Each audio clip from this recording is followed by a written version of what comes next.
Hola, muy buenas tardes a todos. Muchas gracias por acompañarnos el día de hoy. Vamos a dar inicio a nuestra plática informativa del mes de marzo. Nos acompaña el doctor José Alfredo Juárez, médico psiquiatra de aquí de AFAPE, con el tema ansiedad post-COVID. Cualquier duda o comentario, si nos hacen favor de escribirlo en el chat y el doctor estará resolviendo dudas. Gracias.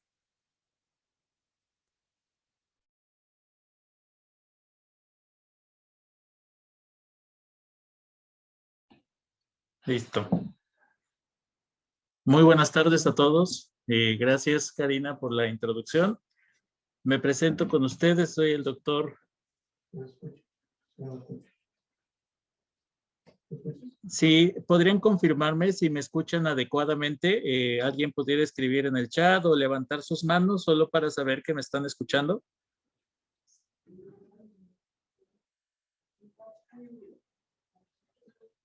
Excelente. Ok, muchas gracias. Nuevamente, soy el doctor Juárez, soy médico psiquiatra de aquí de AFAPE. Algunos de ustedes seguramente ya tengo el gusto de conocerlos, ya sea en persona o en alguna otra de las pláticas. Y a los que no, pues les extiendo un cordial saludo afectuoso para ustedes, para sus seres queridos. Bueno, pues hoy vamos a ver un tema particularmente interesante, ¿no?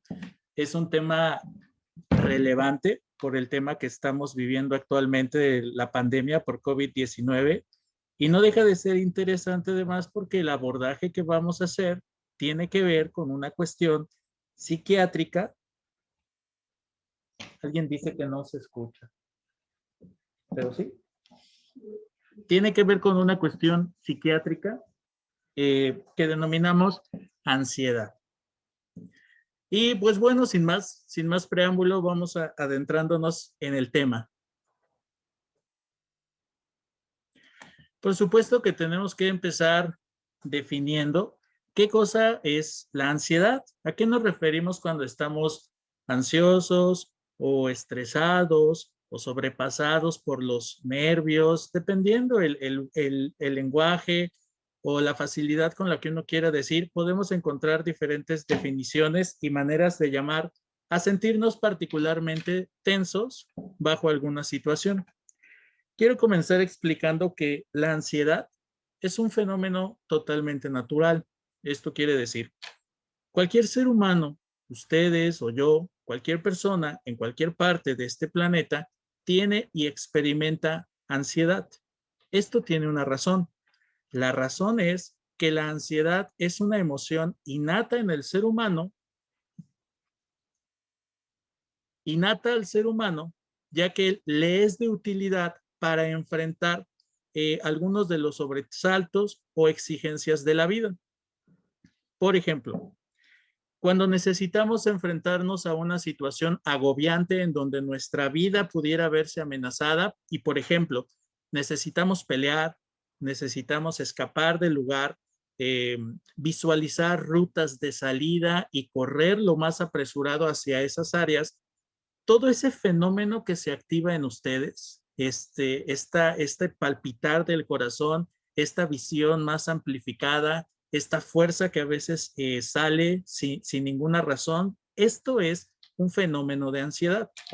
Cuando, por ejemplo, tenemos que levantarnos por la mañana, estando totalmente a gustos en nuestras camas, recostados, sin querernos levantar, por supuesto, pero tenemos que ir a trabajar o tenemos que ir a la escuela, y aunque algo dentro de nosotros nos diga, no, mira, hoy no vayas, esta fuerza que nos levanta a ir, porque nos da temor perder el trabajo, perder la paga de ese día, o al estudiante le da temor reprobar, o le da temor que sus padres lo reprueben, esta pizca de sensación también es la ansiedad. Esta ansiedad nos motiva a hacer lo que debemos hacer. Bien, como podemos ver hasta aquí, la ansiedad no es del todo mala. No es un problema. Cuando alguien dice, yo a veces me pongo así, ansioso, no necesariamente estamos hablando de que sea un problema mayor. Podemos entender entonces que la ansiedad es una condición innata en el ser humano que nos pone alerta y nos prepara para luchar o para afrontar una situación que podríamos denominar estresante. Pero ¿qué pasa cuando la ansiedad nos supera? Por ejemplo, ¿qué sucedería cuando la ansiedad apareciera en una situación en la que no debería de estar presente? Por ejemplo, en la noche, por ejemplo, descansando un domingo con la familia o en un cine o en un teatro.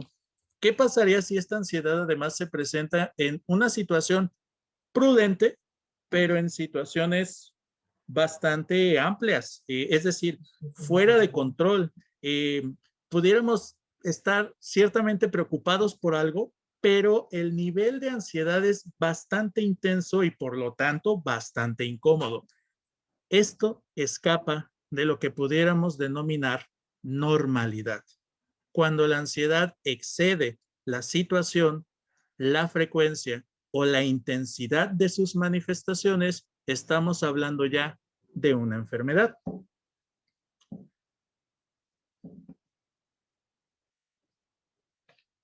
Es natural entonces sentirnos ansiosos cuando nos enfrentamos a algo nuevo, puesto que algo nuevo, por definición, será algo previamente desconocido.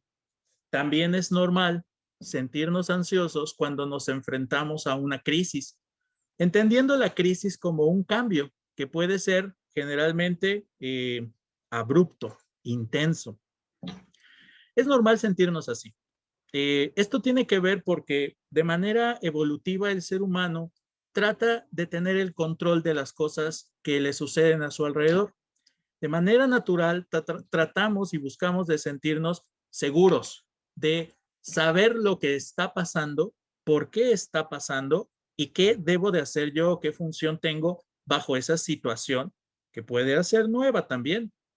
También tenemos de manera natural la necesidad de predecir las cosas. El poder predecir lo que va a pasar nos hace estar más tranquilos o nos permite que la ansiedad sea más abordable. Por ejemplo, a mí me dan particularmente miedo las inyecciones, pero el hecho de saber que me van a poner una inyección, aunque me genera ansiedad, también me da cierto control. Puedo definir qué está pasando, puedo definir qué me van a hacer, entiendo por qué lo van a hacer, sé que es algo que no me va a dañar, sé que es algo que me va a ser útil, sé que es algo que va a doler, pero que va a ser corto en cuanto a la duración del tiempo. Es decir, puedo predecir lo que va a suceder en el momento en el que me inyecten y eso, aunque no me quita la ansiedad, me hace tener mejor control sobre ella. Muy bien, esto es, y seguimos en lo normal, pero hay veces, hay cosas y hay crisis o hay situaciones en las que no podemos tener seguridad de lo que va a pasar. Por lo tanto, no podemos tener la certeza de que pasará o no pasará lo que suponemos que pasaría. Esto se traduce en que no podemos predecir las cosas que sucederán y en consecuencia tendremos la sensación de no tener el control de la situación.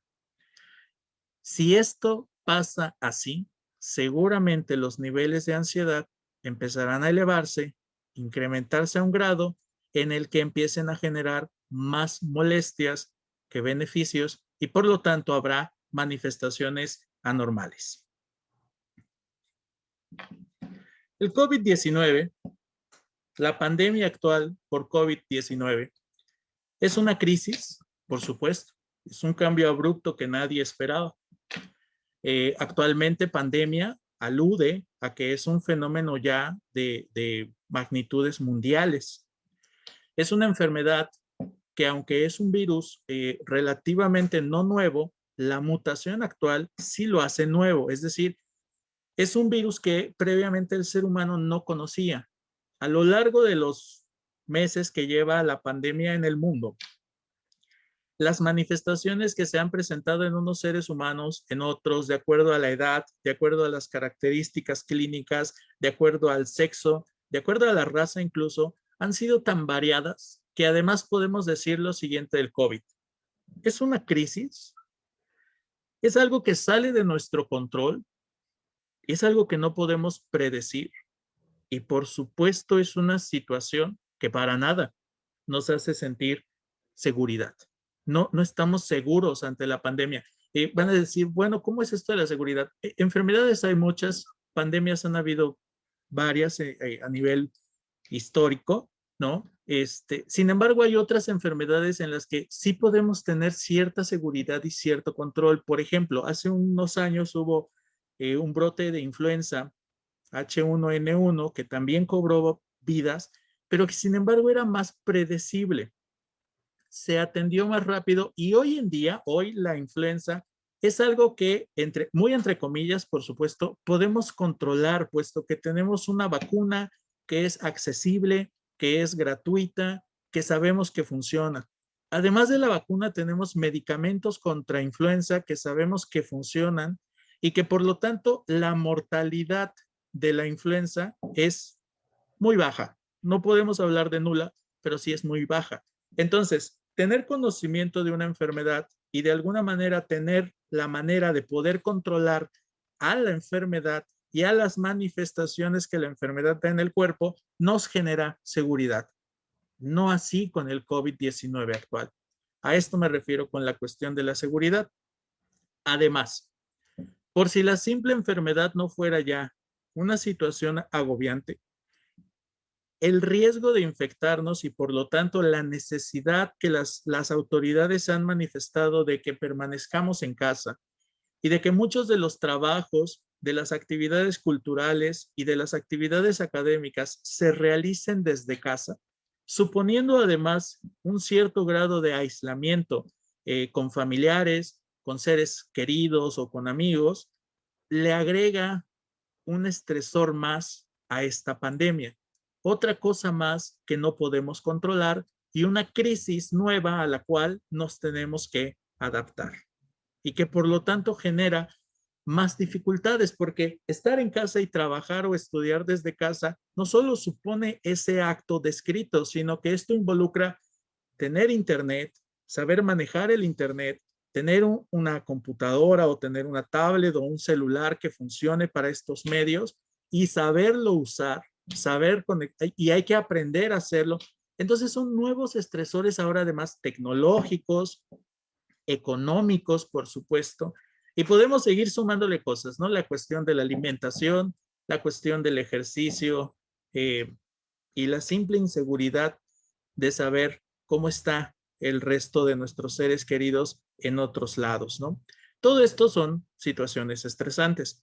Entonces, adaptarnos a estos cambios, a estos nuevos hábitos de vida, junto con el temor constante de enfermarnos por COVID-19, es estresante para cualquier ser humano en este planeta.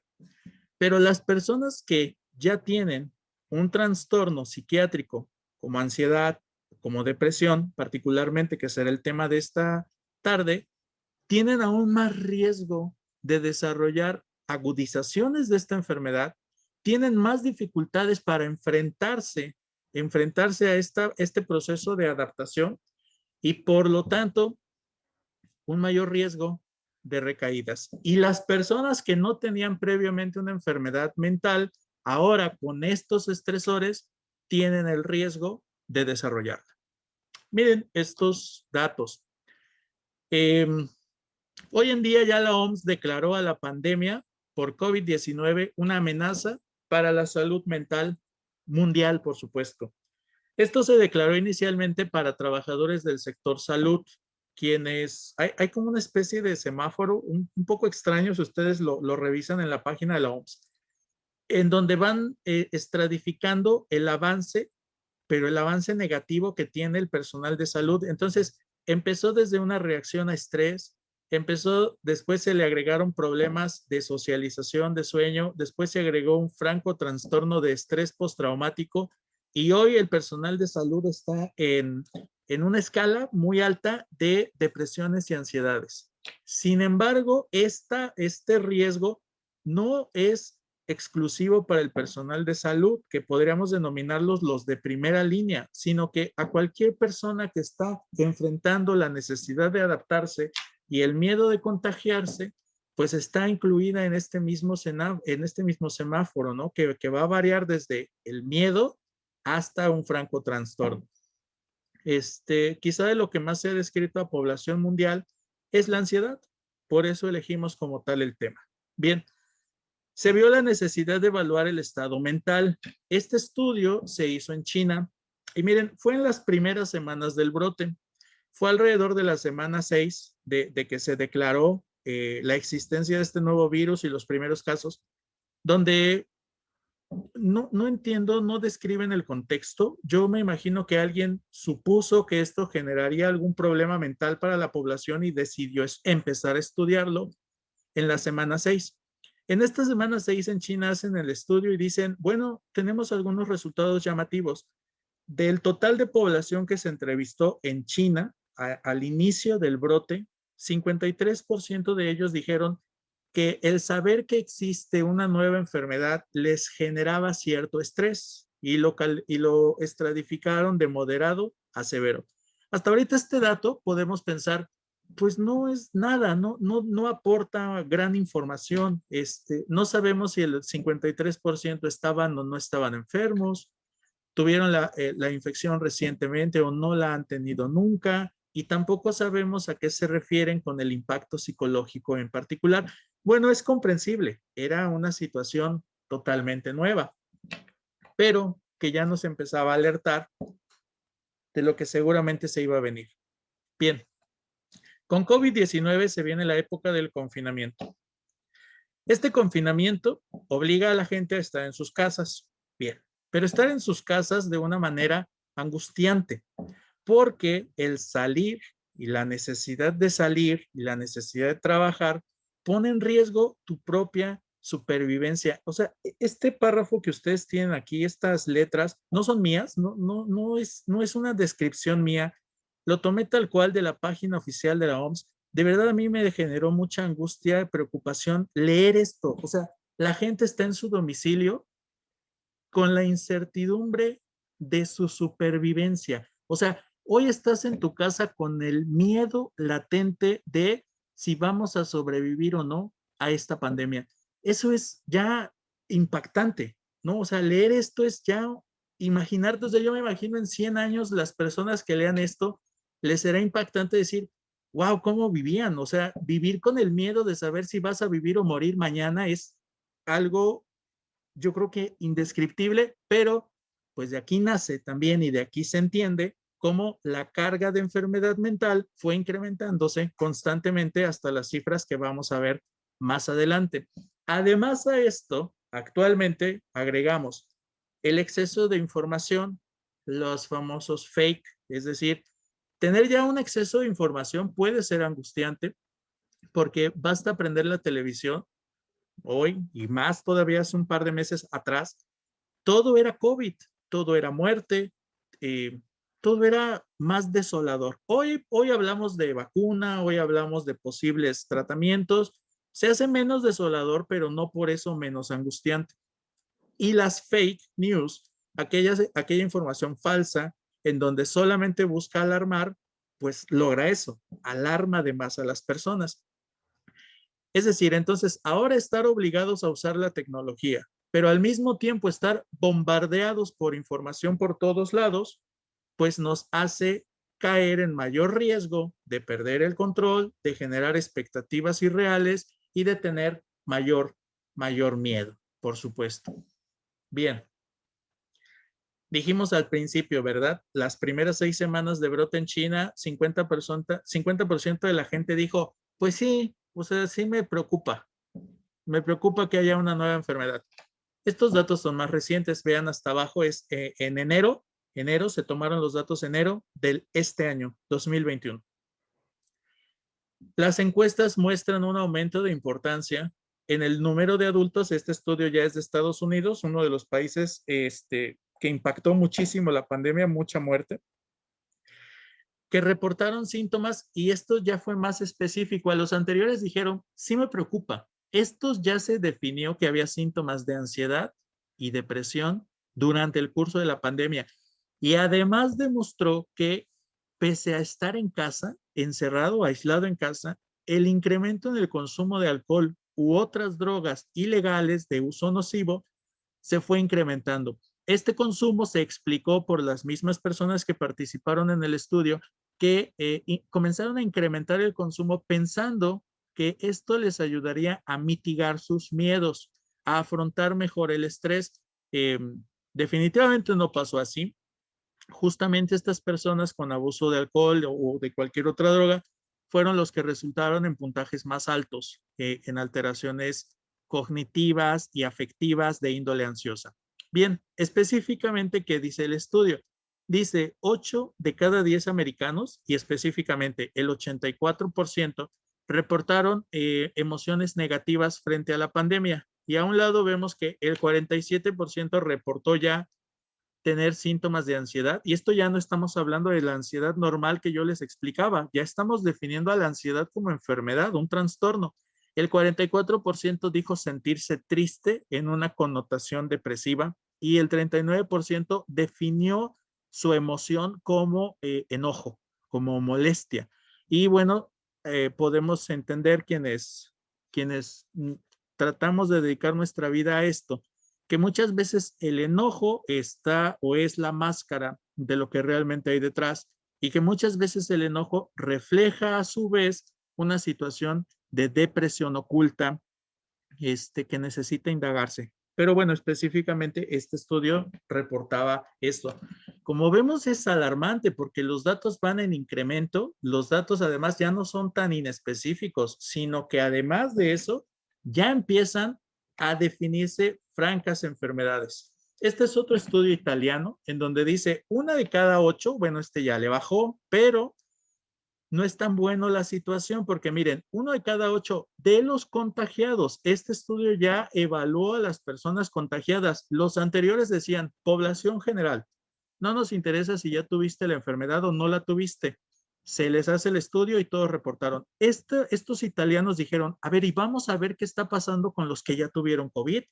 Podríamos pensar que a los que ya les dio, pues a lo mejor están mejor, de una manera muy simplona y lo voy a decir casi a manera de guasa, podremos pensar, si ya le dio, pues ya no tendría que preocuparse. Posiblemente los niveles de ansiedad, de depresión, enojo y demás cosas empezaron a bajar. Bueno, veamos qué pasó. 1 de cada 8 personas que ya habían estado contagiadas por COVID-19 recibieron un diagnóstico de enfermedad psiquiátrica o trastorno neurológico en los 6 meses posteriores al contagio. O sea, nada que ver con lo que se esperaba. La información, el resultado fue todavía más devastador. Lejos de que bajara el índice de síntomas ansiosos o depresivos, 1 de cada 8 post-COVID tuvieron un franco diagnóstico. Los pacientes, ahora decimos, vamos a hablar del paciente con la enfermedad ya previa de ansiedad o de depresión. Dice, las personas que ya tenían diagnóstico previo, se notó que su patología se exacerbó, es decir, se agudizó, se intensificó, más allá de una recaída. O sea, esto alude a que los síntomas que ya estaban después del COVID se hicieron más intensos. Esto en los pacientes en quienes ya iba en remisión una ansiedad previa. Pero también se vio que los síntomas y las manifestaciones se agravaron, o sea, no solamente incrementaron la intensidad, sino que se hicieron más graves, más disfuncionales y por lo tanto de mayor riesgo para la vida de la persona, en aquellas personas que tenían el diagnóstico y que apenas estaban en tratamiento, en las que todavía no había una mejoría franca. Y en aquellas personas en quienes se identificó que tenían riesgo de desarrollar enfermedades mentales, pero que todavía no tenían el diagnóstico, después del COVID, debutó con la enfermedad. O sea, esto tiene una razón. Lo vamos a ver en la siguiente diapositiva. Miren ustedes. Esto, quiero aclarar algo. La pandemia sigue vigente. Los estudios y la información que tenemos al COVID es vigente y es actual. Sí, al día de hoy. Puede ser que mañana cambie. Esta información que yo les voy a dar, no pretendo decirles que es la explicación, pero sí es la información más reciente que yo encontré, a sabiendas y bajo el riesgo de que esto pudiera cambiar el día de mañana, por supuesto. Y de ser así, yo mismo me daré la necesidad de informarme y hacérselo saber.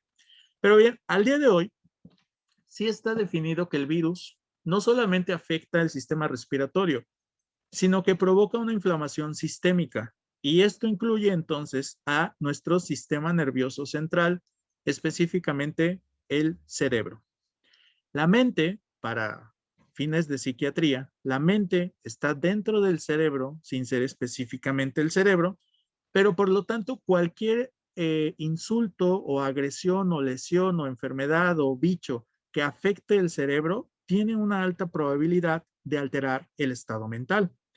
Y veamos esto, el 56% de los pacientes a los que se les realizó un seguimiento después de haber presentado la enfermedad por COVID presentó al menos una secuela psicológica que no es que estaba, perdón, que esta secuela estaba relacionada directamente con el grado de inflamación que previamente habían presentado durante la enfermedad activa por COVID-19. Es decir, a mayor grado de inflamación sistémica reportada durante la enfermedad, mayor fue el daño y las manifestaciones psicológicas y psiquiátricas que esa persona presentó.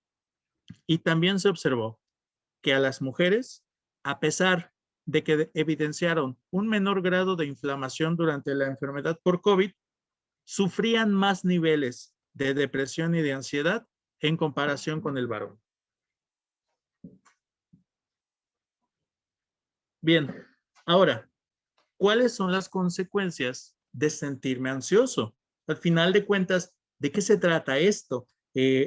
Ya yo sobreentiendo que estoy tenso, que estoy más preocupado. Ahora vamos sobreentendiendo que esto está en relación a una enfermedad, una pandemia, que puede ser que por el solo hecho de que existe una pandemia, aunque yo hasta el día de hoy afortunadamente no me haya contagiado, no me exenta de tener síntomas ansiosos o depresivos.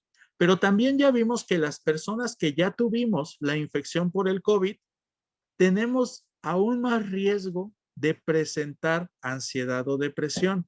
Ahora tratamos de explicar que esto se relaciona directamente con el daño que el virus provoca a nivel cerebral, pero lo que no hemos definido es qué se siente estar ansioso, ya sea por el riesgo o ya sea posterior a la infección.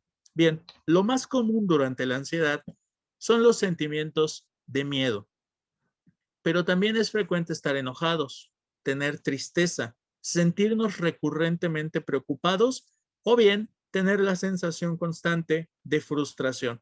Muy parecido a los reportes iniciales, ¿no creen? Muy parecido en donde decían, me preocupa. Y después con los americanos, el que dijo, yo me siento muy enojado, 49%, ¿no? Decía, yo estoy enojado. Bueno, miren esto, una de las manifestaciones de la ansiedad es el enojo y no necesariamente la tensión. Puede haber variaciones en el apetito, esto puede condicionar variaciones en el estado de energía de la persona, va a haber alteraciones cognitivas como dificultad para concentrarse, dificultad para estar atento, dificultad para tomar decisiones. Esto se va a empeorar todavía más porque en la mayoría de las personas ansiosas hay insomnio, casi siempre de conciliación, cuesta trabajo quedarse dormido y luego se agrega múltiples despertares a lo largo de la noche que le roban todavía más descanso al cuerpo y culmina con un despertar abrupto de manera muy temprana sin que la persona ya no pueda volver a conciliar este sueño. Entonces todo esto empeora porque estamos hablando de un cerebro que posiblemente estaba inflamado, de un cerebro que está ansioso, tenso, preocupado, alarmado y que todavía encima no duerme, no descansa. Va a haber reacciones físicas o somáticas como múltiples dolores. Lo frecuente es tener dolor de cabeza, dolor de espalda, dolor en el vientre, dolor como en la parte superior de los ojos, en la frente, es muy frecuente también, que no tendrían una explicación franca. También va a haber algunas manifestaciones gástricas como náuseas, distensión abdominal, alternaciones entre diarrea y estreñimiento franco.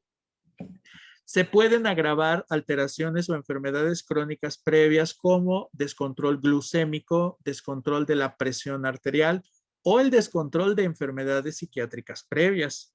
Bien, y el riesgo es el incremento o el inicio en el consumo y abuso de sustancias como el tabaco, el alcohol u otras drogas de índole ilegal, que al igual que el insomnio, lo único que hacen es empeorar el cuadro.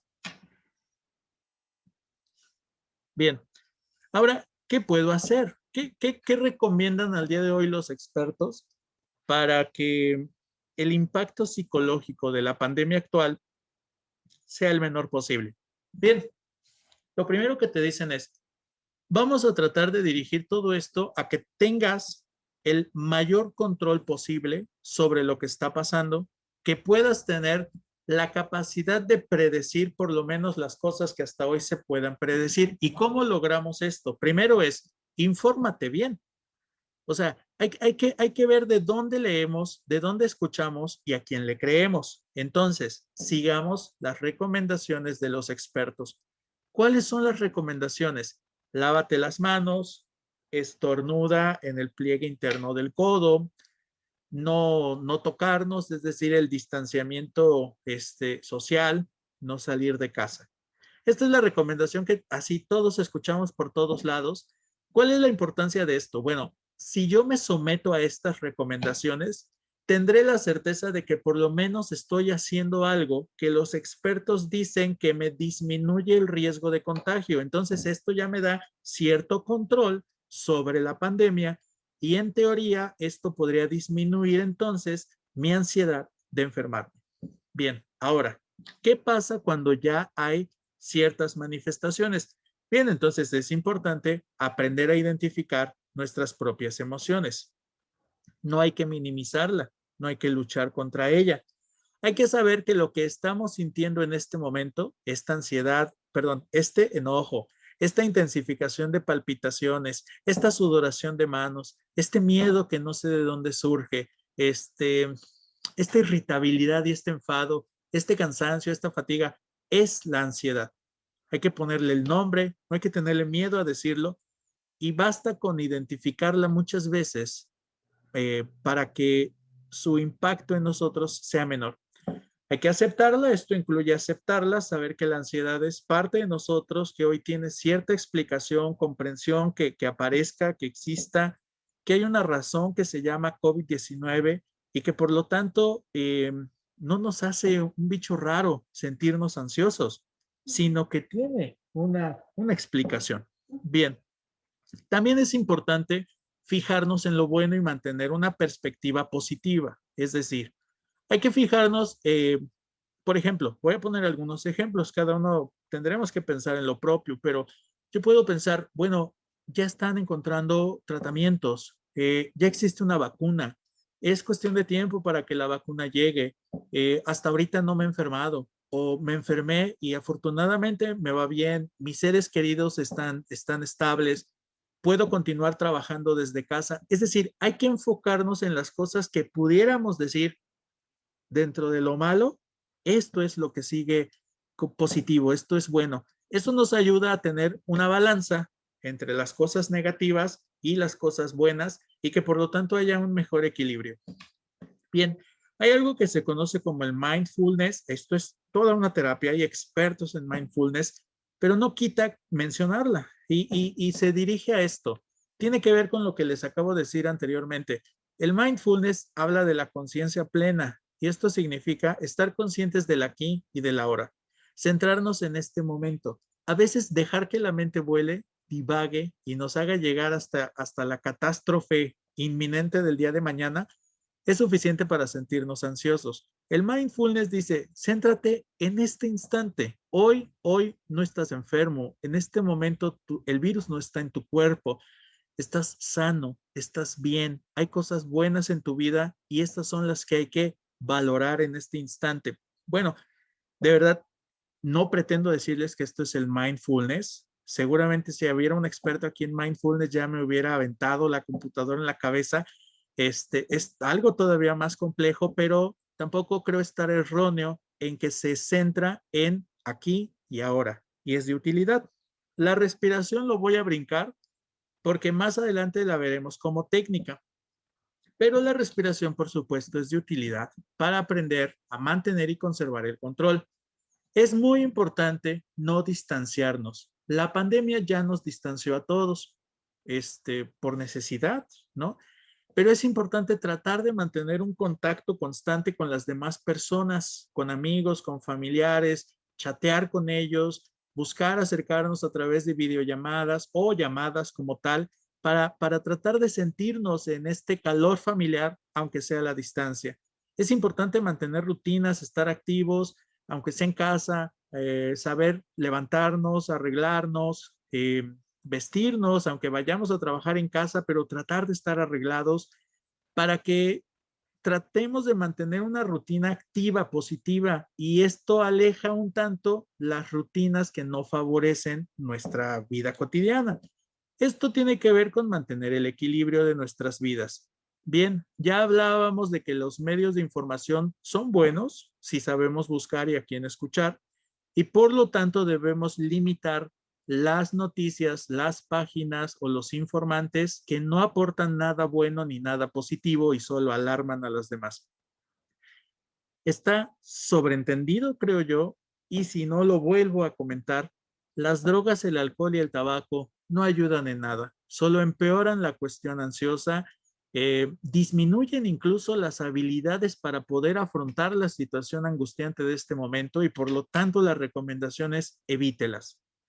Y finalmente, la recomendación que yo creo que es importante igual es también aprender a saber cuando la ansiedad o los síntomas depresivos me están sobrepasando, cuando ya no los puedo controlar, cuando la mayor parte del tiempo me estoy sintiendo mal y cuando ya está impactando en el equilibrio de mi vida y por lo tanto estoy dejando de hacer lo que yo debería de estar haciendo. Entonces hay que saberlo identificar para pedir ayuda con un experto. Bien, ahora, ¿qué debo hacer si yo ya tengo una enfermedad mental previa? Les juro que no es nada tan complicado. Si usted ya tiene una enfermedad mental previa, ansiedad o depresión, continúe tomando su tratamiento. Esto es vital, es necesario. El medicamento no le protegerá de la pandemia, pero sí le ayudará a mantener un equilibrio mental para que usted desarrolle habilidades para afrontar el nuevo estresor. Si estamos pensando en que tratamos de no salir o salir lo menos posible, entonces sí deberemos de buscar la manera de abastecernos del medicamento suficiente justamente para evitar salir recurrentemente a comprar pastillas a la farmacia. Hay que tratar de seguirnos viendo con nuestro profesional, nuestro médico, nuestro psicólogo de manera remota, en línea, videollamadas, WhatsApp, tantos medios que hoy en día existen, pero sí es importante tratar de mantenernos en contacto con estas personas. Bien, y por supuesto, nunca aislarse, ¿no? Siempre estar al pendiente, siempre estar en contacto con los seres queridos. Más allá de la recomendación previa, la recomendación en este sentido es para estar informándole a los seres queridos cómo nos vamos sintiendo. Y los seres queridos a veces, o la mayoría de las veces, funcionan como una red de apoyo que puede conectarnos con el especialista o contactar con el experto cuando nuestro familiar que ya tenía una enfermedad se empieza a sentir mal.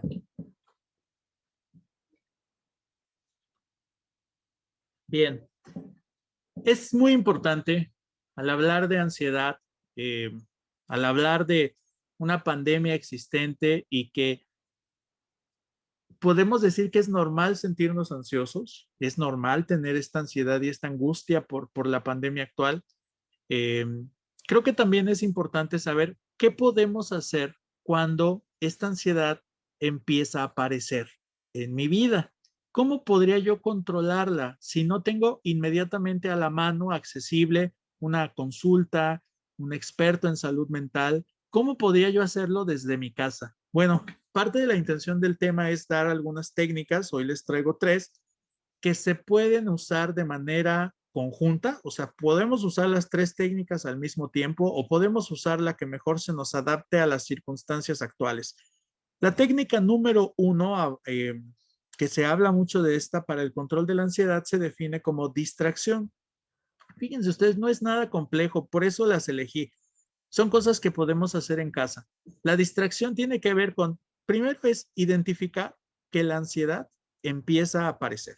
Se empieza a incrementar los umbrales, empezamos a sentirnos con el miedo, con las palpitaciones y demás connotaciones que ya explicamos. Entonces, la distracción alude a distraernos, buscar alguna alternativa que nos aleje de lo que estamos sintiendo o pensando en ese momento. Aquí dan algunos ejemplos. Podríamos pensar hablar con alguien, poder llamar por teléfono a un amigo, a nuestro psicólogo, a nuestro médico, a un vecino, a un familiar, poder hablar con ellos y se recomienda no hablar del tema, o sea, no hablar para decir, oye, me estoy sintiendo mal. No, la intención de la distracción es buscar otro tema que justamente te distraiga del tema ansioso. Hablar de cualquier otra cosa. Aquí vemos que cantar o ponerse a sumar o empezar a caminar o empezar a acomodar algunas cosas puede ser de utilidad. Es importante eh, también tener conciencia, o sea, darnos cuenta que entre más nos distraemos, las sensaciones ansiosas empiezan a disminuir. Esto es importante porque tenemos que hacer posteriormente un juicio de realidad y decirnos, ahora sí así, a nosotros mismos, si lo que estoy sintiendo fuera algo grave, como un infarto o fuera COVID-19, seguramente no mejoraría distrayéndome. Entonces, si distrayéndome mejora, definitivamente lo que estaba yo sintiendo era ansiedad y por lo tanto no debo alarmarme de más. Esta es la primera técnica. La segunda técnica es la de la respiración. Se conoce como respiración profunda. En otros lados ustedes la van a encontrar como respiración, la regla de los 4. Bien, ¿de qué consta? De empezar a respirar, pero de una manera más consciente que inconsciente. Todos respiramos, evidentemente, en este instante todos estamos respirando, pero no estamos bajo la conciencia de cómo respiramos o cómo lo estamos haciendo. La importancia de la respiración es hacer consciente esta técnica y alude a hacerla más diafragmática que torácica. Significa inspirar profundo, lo más profundo posible, y se sugiere que pongamos una mano sobre nuestro pecho y otra mano sobre nuestro abdomen. Empezar a inhalar con la nariz y de una vez agrego la parte de abajo que dice lenta y empezar a contar mínimo hasta el 3. Yo creo que es más factible contar hasta el 4 de manera pausada en nuestra mente, no podemos hablarlo, y empezar a sentir cómo al inspirar lo que se debe de elevar es nuestro abdomen o se debe de inflar la pancita, no elevar el pecho. Por eso la respiración es diafragmática. Eso es lo que lo hace que realmente sea profunda, que llevemos el oxígeno hacia todo el pulmón y no solamente que se quede en las en las partes más elevadas del pulmón. Hay que hacerlo, hay que inhalar lentamente contando en nuestra mente hasta el 4. Ya se infló la pancita. Una vez que está ahí, hay que retenerlo 4 segundos más y posteriormente exhalarlo mediante la boca durante 4 segundos. Por eso es la regla de los 4. Esta técnica se recomienda hacerlo durante 4 ciclos. Esto es lo que termina de completar la regla. Y irnos dando cuenta al mismo tiempo como conforme vamos respirando lentamente, se va inflando nuestro vientre, podemos ir notando también cómo los síntomas ansiosos van mejorando. La última técnica de las que les quiero comentar es algo que se conoce como las autoinstrucciones. Miren ahí, se ven muchas letras, no se agobien, son ejemplos. Las autoinstrucciones tienen que ver con calmarnos a nosotros mismos. ¿Cómo es esto? Cuando nosotros nos sentimos mal, ansiosos, y le hablamos a nuestro psicólogo o psicóloga, a nuestro médico, a nuestro familiar, ¿no? Y le decimos, oye, me estoy poniendo mal. ¿Qué nos calma? Nos calma lo que esa persona nos dice. Y casi siempre lo que nos dice es, mira, tranquilo, no va a pasarte nada. Oye, a ver, trata de respirar. A ver, oye, esto ya te ha pasado otras veces, ya lo conoces, ya sabes que no debes de salir corriendo al hospital. o sea, lo que esa persona nos dice nos da serenidad. Las autoinstrucciones aluden a esto. Nosotros podemos decirnos esas mismas cosas y por lo tanto empezar a calmarnos. Entonces, cuando los síntomas empiezan a aparecer, podemos primero identificar la ansiedad y quizá podríamos empezar diciéndonos, ay, no puede ser, ahí voy a empezar de nuevo con otro ataque de ansiedad. Ya viene, ya sé qué es, pero no quedarnos ahí, sino empezar a relajarnos y decir, ok, ya sé que es ansiedad, ya sé que no es mi corazón, no es mi cabeza, no es un ataque, no es COVID, ya sé qué va a pasar, ya sé más o menos cuánto me va a durar, ya sé que debo estar tranquilo, ya sé que me debo relajar, debo sentarme, esto no es algo nuevo. Y algunos de los ejemplos que ustedes pueden leer ahí. Todo esto puede ser de utilidad y lo podemos combinar con la respiración o lo podemos combinar con la distracción y en general puede ayudarnos a sentirnos bien e incluso a paliar un, una agudización, una crisis de ansiedad en ese momento. Termino diciendo lo siguiente. Por supuesto, algunas veces la ansiedad como enfermedad está totalmente fuera de nuestro control. De ser así, no duden